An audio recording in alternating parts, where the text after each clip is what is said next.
So let's get started, everyone. I'll give you a countdown. 5, 4, 3, 2, 1, go. Awesome. So what's going on, everyone? My name's Devin, better known over the internet as DevinBrody25. Super excited to be kicking off the Castlevania block with Castlevania 1. This is Dark Souls of the 80s. So, for those of you who are unfamiliar with the Castlevania series, you're going to see some things that carry over from game to game as it goes on. Namely this room. This room right here, you see it in a lot of Castlevania games. That's because, you know, the whole lore of Castlevania. This is Dracula's castle. That's not good. And so there are things that will look exactly the same, be inspired by, be different, but like, you know, the same kind of style. Alright, so here's our first speedrun trick coming up here. I have to line myself up on a pixel, this one right here, so when the bat hits me, I get the stopwatch. First skip of the game right there. Doing a damage boost off that bat stops me from having to go all the way downstairs and around. Saves. They say it saves about 10 seconds. There's no way that could be true. It has to save more. Why are there two zombies there? Alright. So got the potion. Doing my first manip of the game here for our first boss. Hopefully everything's done right.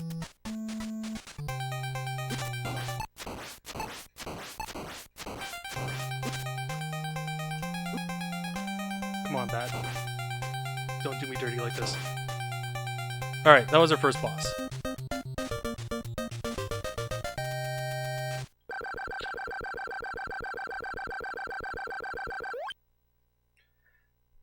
I know that was a little monk-ass, but we made it through. So we can just keep on going. Alright, so for the first part of this level, there's nothing really much that can go horribly wrong.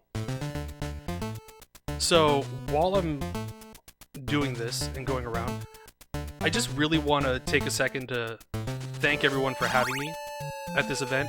This is my first charity marathon event, and it's for a really special cause, the Canadian Cancer Society, which is something near and dear to me. People who have been over from my stream know that at the beginning of this year there was a scare with my family. We thought my grandmother might have cancer. It ended up being false and not true, and we just celebrated her 76th birthday about a week ago. But it happens a lot to a lot of people, you know, all through Canada and the whole world, so thank you all for having me here. This is really important to me. Alright. So here's where things can go horribly wrong. Those crushers can murder you. And right here, that bat sometimes can drop a cross, which we don't want. We want to have the holy water while going through here for this next boss. Alright. So, something great to talk about is this game's level design. This game has incredible level design because at the time when games were being made, people were just kind of plowing through games, and Konami realized that. And so what they did was they started putting enemies in your way directly if you were to just plow through things. So sometimes you'll see me doing some odd movement to kind of manipulate the enemies around so that I don't have to deal with them and I can just kind of keep on going. But it's something that we always have to be mindful of in this game.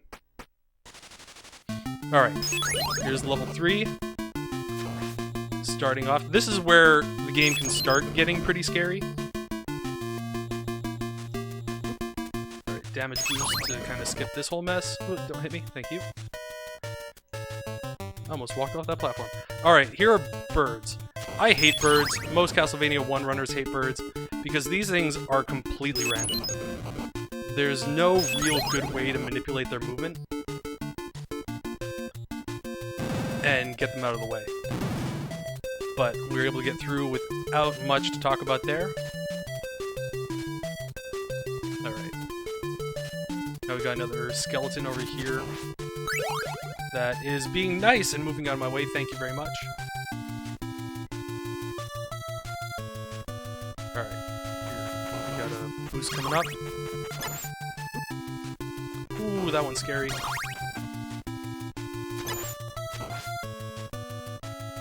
I was worried. I started getting a lot of hearts there. I didn't want to get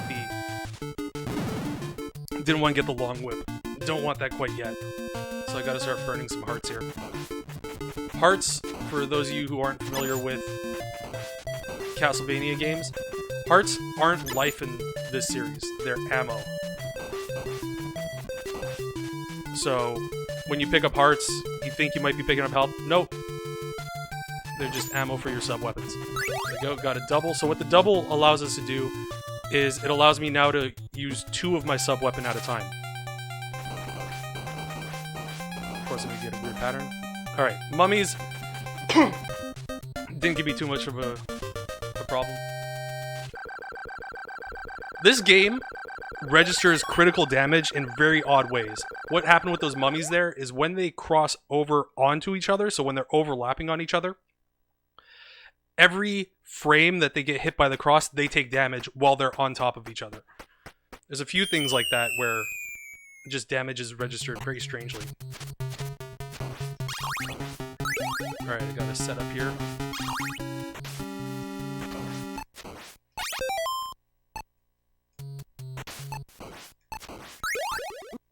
Didn't get it. That's okay.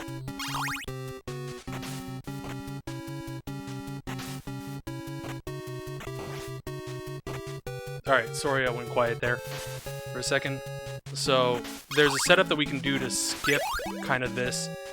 It's called Cave Skip, and get up at the top of this thing. Didn't get it, but it's okay. Alright, here is one of the scarier parts of the game. So this is what I like to call Gauntlet. These harpies start carrying out these fleamen. Now, everything here is on a global timer. So if I keep on walking right, then I'll know exactly where things are going to spawn and how to deal with them. And got through. More hearts than I wanted, but got through. Whew. Alright, if you stop for a frame moving right, then it messes up the timer and all of a sudden you got enemies spawning and you don't know how to deal with them. Right, here's some manipulation to control these skeleton dragon snakeheads from the wall. Not much of a problem. Here's Frankenstein's monster.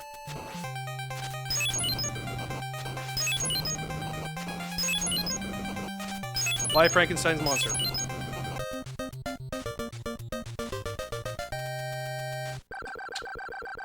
Easy peasy, lemon squeezy.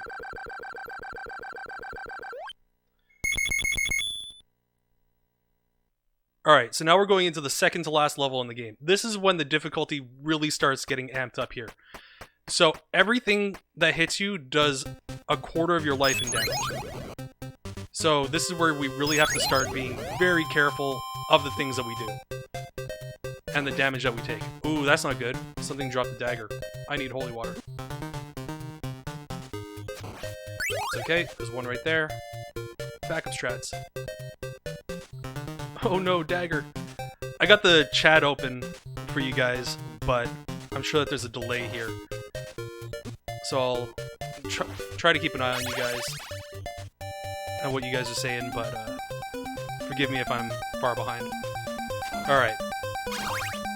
So now that that happened, we really got to be careful, because I get touched one more time, I'm dead. There's some meat here that we can get that we need. It's actually in the routing here. I like the waving from you guys.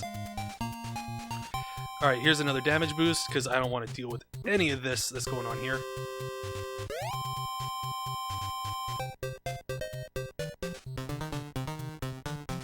This is one of those tough things, because it's a tough level, and I want to talk. I like interacting with you guys and explaining this run. But this music is so good. Shoutouts to the music of the NES.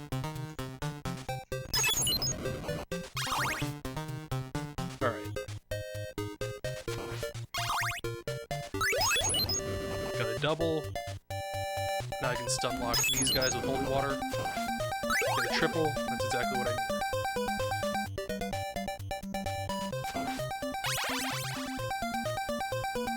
need. Alright, so I can survive one hit, and there's an intentional hit I'm about to take. And this part is really scary. Because that Bone Pillar can start throwing fireballs at you right away, and it's just not a good time. Alright, I'm gonna grab that meat just because safety, and I'm scared. And this room sucks casually. You got these Medusa heads flying at you, you got these knights that are just throwing axes at you. As a speedrun, they're a joke. We just throw some holy water at them and keep on going. Simon Belmont is really the honey badger of vampire hunters. And there was level 5.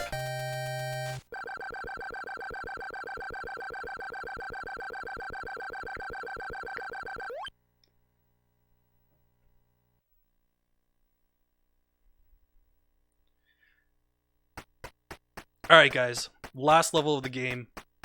Another scary one. Still, everything that touches you does a quarter of your health and damage. Here's the boss from level 1. And a lot of them. But we're just going to ignore all of these guys because they hurt a lot.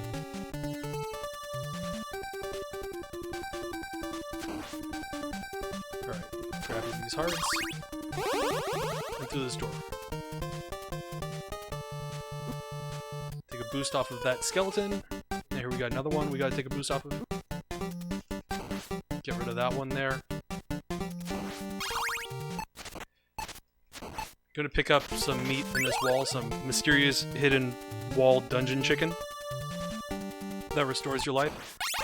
Normally in a regular speedrun we wouldn't, but again, I'm scared. Alright, pick up these hearts right here. And now we're going to greet Dracula. Okay, so what's really important here is Dracula has one of two patterns that he'll do, as long as I don't lose a frame walking to his room. So I have to keep on walking towards him. If I stop for a frame, then I have no idea what he's going to do.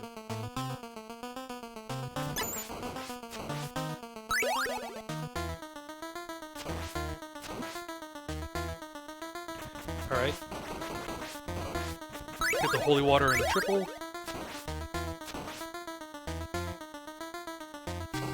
And here we go. Dem B2 monsters in chat. Here's the cookie monster. We don't really have to worry about him. Just have to break my thumbs a little bit doing this.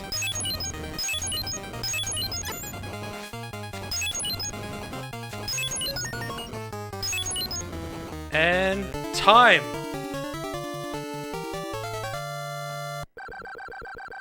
That was an awesome run. Whew! Whew! Well done, Devin. Well done. Thank you guys very much.